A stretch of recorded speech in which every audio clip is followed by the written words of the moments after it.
نحمدہ و نصلی علی رسول الکریم اما بعد فاعوذ باللہ من الشیطان الرجیم بسم اللہ الرحمن الرحیم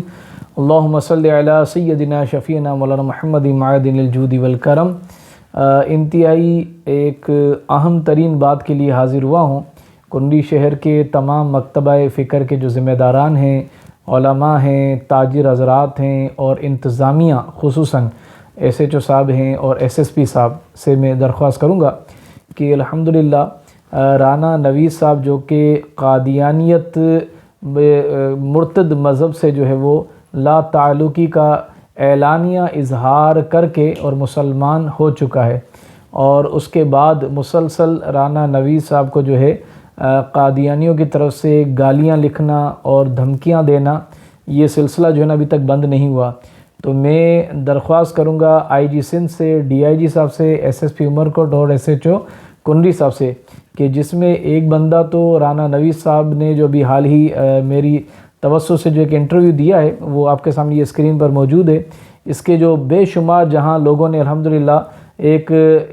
سمجھ لیں کہ اپریشیٹ کیا ہے، تحسین پیش کی ہے اور انہیں ماشاءاللہ جو ہے نا وہ ان کی تعریف کی ہے ایمان لانے پر، وہیں پر کچھ مرتد بدبخت جن میں جو ہے نا یہ چند ایک آپ کے سامنے میں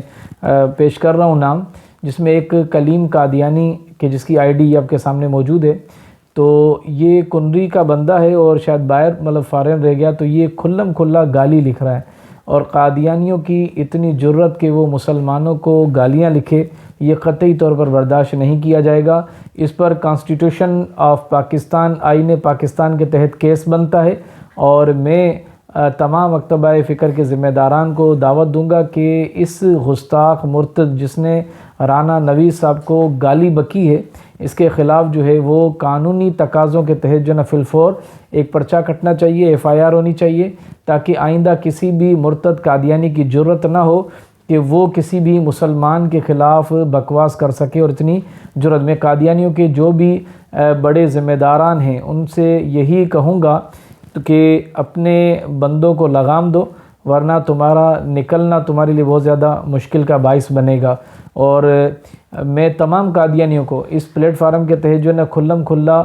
اسلام کی دعوت بھی پیش کرتا ہوں کہ آئیں اور مذاکرات جو آپ کے سوالات ہیں وہ کریں، بیٹھیں، کہ بے شک نبی پاک علیہ الصلوۃ والسلام آخری نبی ہے، نص قرآنی سے ثابت ہے، اور احادیث سیاستہ کی دیگر تمام احادیث سے مستند احادیث جتنی بھی یہ تواتر کے ساتھ ثابت ہیں کہ نبی پاک علیہ الصلوۃ والسلام کے بعد کوئی بھی نبی نہیں آئے گا، چاہے وہ خلافت کی صورت میں ہو یا کسی جو ہے نا وہ خلیفے کی صورت ہو، یا کسی بھی اعتبار سے آپ جو ہے نا وہ ذلی مانتے ہو یا شیخ چلی مانتے ہو، تو اس حوالے سے کوئی بھی نبی کریم صلی اللہ علیہ وسلم کے بعد نبی نہیں آئے گا۔ اگر کسی نے نبی پاک علیہ الصلوۃ والسلام کے بعد کسی بھی نبی کا تصور ممکن بھی جانا، تو وہ نص قرآنی اور شریعت اسلامیہ کے خلاف عقیدہ اس کا ظاہر ہوگا، اور وہ دائرہ اسلام سے خارج ہو جائے گا اور مرتد کہلائے گا، اور مرتد کا حکم واجب القتل ہوگا۔ لہٰذا میں اول تو تمام قادیانیوں کو اسلام کی دعوت دیتا ہوں، اگر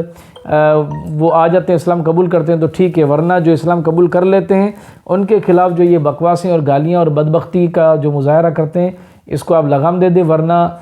بہت زیادہ جو ہے نا سمجھ لیں کہ آپ کو پچھتانا پڑ جائے گا۔ اور میں قانونی اداروں سے درخواست کروں گا کہ اس پر فی الفور جو ہے نا وہ کارروائی کرے، اور جو الحمدللہ مسلمان ہو چکے ہیں ان کو میں ایک نصیحت فرماؤں گا، سید اعلیٰ حضرت امام محمد رضا فاضل بریلوی رحمۃ اللہ تعالیٰ علیہ اور دیگر بہت سارے جہاں مسلمان جو ہے نا، دیکھیں آپ ہمارے کنڈی کا علاقہ ہے جوزف آباد، وہاں پر بہت سارے جو ہے نا وہ ہندو مذہب کے جو ہے نا وہ عیسائی بن گئے، اور کہیں پر ہندو مذہب کے جو ہے نا وہ قادیانی بنتے گئے، تو وہاں اتنا واویلا نہیں ہوتا، لیکن جہاں مسلمان کلمہ پڑھ کر جو ہے نا بندے مسلمان دائرہ اسلام میں داخل ہوتے ہیں تو ان کو تکلیف شروع ہو جاتی ہے۔ وجہ کیا ہے کہ یہ نبی کریم علیہ الصلوۃ والسلام کے دور سے ایسا ہے کہ جو بھی مسلمان ہوتا ہے تو ان کو بڑی کافروں کو تکلیف ہوتی ہے، تو جو مسلمان ہیں ان کے لیے میں نصیحت کروں گا۔ سید اعلیٰ حضرت نے فرمایا کہ سونا جنگل رات اندھیری چھائی بدلی کالی ہے،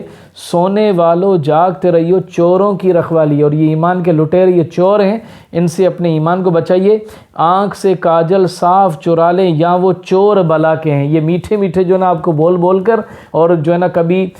لڑکیوں کی لالچ دے کر، کبھی پیسوں کی لالچ دے کر، کبھی جرمنی کے ویزے کی لالچ دے کر، کبھی کاروبار بزنس کی لالچ دے کر، اور آپ کے ایمان کے یہ لٹیرے ہیں، تو یہ آنکھ سے کاجل صاف چرا لے، یہاں وہ چور بلا کے ہیں۔ تیری گٹھڑی تاکی اور تو نے نیند نکالی ہے، تیری ایمان کی گٹھڑی تیرے پاس ہے، یہ قیمتی سونا ہے، اور یہ جو تجھ کو بلاتا ہے یہ ٹھگ ہے، مار ہی رکھے گا۔ ہائے مسافر دم میں نہ آنا، مت کیسی مت والی ہے، سونا پاس ہے سونا بن ہے، یعنی سونا آپ کا ایمان جو ہے نا وہ سون سے کم نہیں ہے، اصل خزانہ آپ کا ایمان ہے کہ سونا پاس ہے سونا بنے، اور ویران جنگل لگا ہوا ہے، سونا زہر ہے اٹھ پیارے، اور تو جو ہے نا وہ سونا بندہ کوئی پاس رکھ کر اور غفلت کی نیند کوئی سوئے گا، اس کو تو نیند آنی ہی نہیں چاہیے۔ تو ایمان ایسا قیمتی خزانہ ہے کہ اس کی حفاظت کے لیے ہر وقت اس پر نگاہ رہنی چاہیے۔ تو کہتا ہے نیند ہے میٹھی تیری مت ہی نرالی ہے۔ تو اعلیٰ حضرت کی اشعار میں بہت بڑی نصیحت چھپی ہوئی۔ اللہ تبارک و تعالی ہمیں ایمان کے لٹیروں سے محفوظ فرمائے۔ اور میں ایک مرتبہ پھر آخر میں جو ہے نا وہ جتنے بھی قادیانی ہیں ان کے ذمہ داران سے کہوں گا کہ اپنے ان لونڈے لپاٹوں کو جو ہے نا وہ لگام دیں، ورنہ